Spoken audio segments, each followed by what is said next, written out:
All right, welcome back to Pros and Cons with the Harley Quinn show. This is season 2, episode 7, and let's jump into it. So after Ivy and Harley are caught by Two-Face, he decides to put them on trial. The problem, to my delight, is that Man-Bat, who can't talk and only screech, is the lawyer appointed to Harley and Ivy. This episode might not be shit.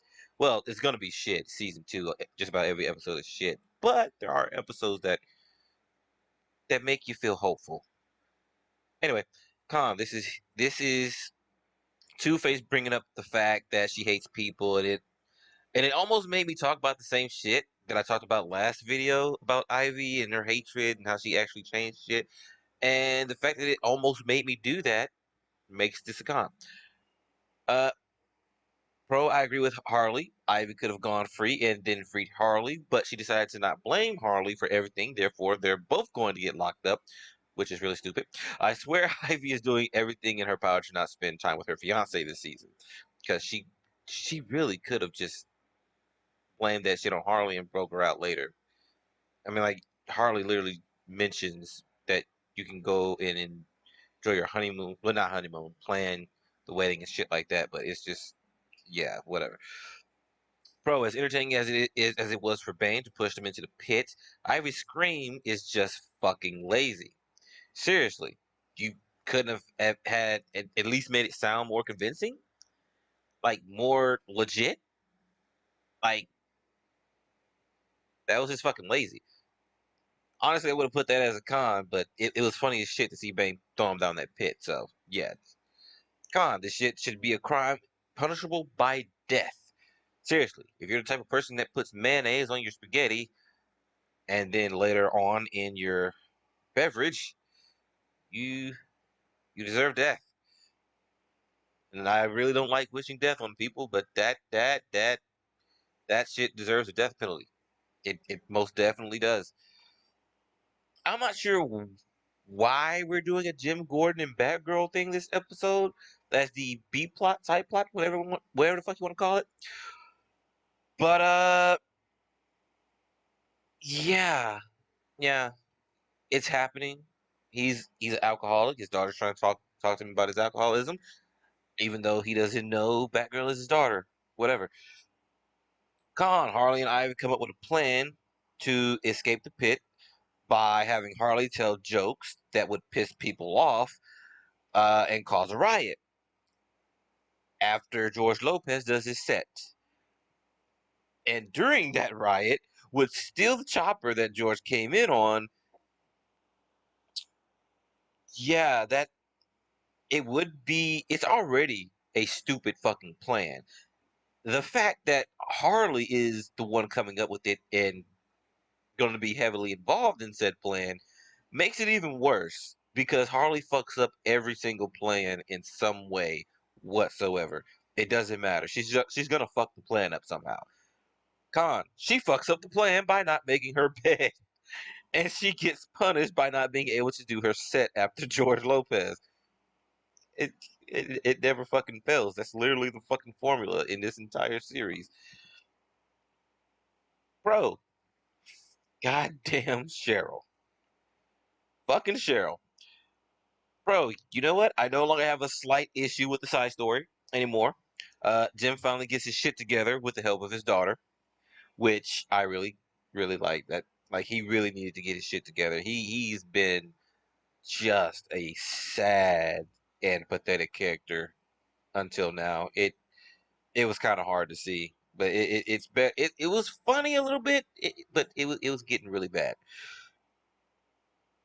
Honestly, don't like how the plan works out some way after Harley fucks it up.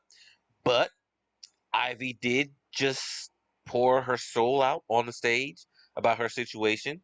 She actually cried a little bit. Nothing about it was funny, so no clue why people were laughing. There was people laughing, and it wasn't. She was literally kind of hurt by some of the things she was saying, so I don't know why they were laughing. Uh,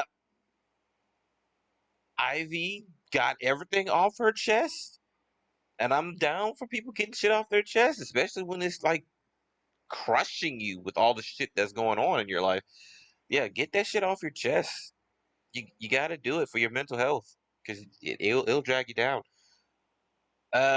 Gordon just took out a police station full of Two-Face goons. Awesome. Also, how the fuck didn't he get shot? I feel like he should have been shot multiple times. There was multiple times in that entire scene where the villains literally run up, stop in their tracks, and start shooting him. Then Gordon turns and then shoots them, and they go down. It's like, bro, they you should have been like full of holes by now. Like, how the fuck are you not dead? Fucking cartoon logic, I guess. Con, yeah, huge red. I can't. Shit. Okay, Con, huge red flag that came out of nowhere. Which is one of the main things I hate about this season is how they forced Ivy and Harley to end up being together. Like, yes, in the comics they do have that little dynamic, but originally they were straight. When Harley first came into being in the animated Batman animated series, she was straight as fuck, and so was Ivy. But it was in the comics when they started insinuating a lot that they were fucking on and off behind the scenes, and yeah, there's that. But in this show, Ivy finally, literally after she pours her soul out about how she's marrying a guy, well, she found someone that she can that she actually wants to marry. I think she mentions this like 2 or 3 times, and yet here you are cheating on the man with your best friend. And they were shocked after they did it. Not only that, but this is a slippery slope that gets worse and worse as the season continues to its conclusion. And I hate it. I can't stand a fucking cheater. I just can't. And the fact that they turn Ivy into the cheater after she like, how many times does this woman have to say that she actually found someone she wants to marry? Yet, for some odd reason, they force her to go into full on lesbian mode with Harley. Just fuck Kite Man, huh? Just fuck him. We want that lesbian representation. Yeah, you guys fucking suck ass with this bullshit. All in all, this episode isn't bad. It's entertaining in a way, but it's still shit because the one thing I hate the most is what happens at the end. And I already know what's about to go down with the next episodes leading to the end. As this is where it begins, where it takes the darkest turn ever into the most shitty territory of writing I've ever seen in my entire goddamn life. It's just bad. Anyway, you probably didn't enjoy it, but I hope you enjoyed this fucking shit. I'm done.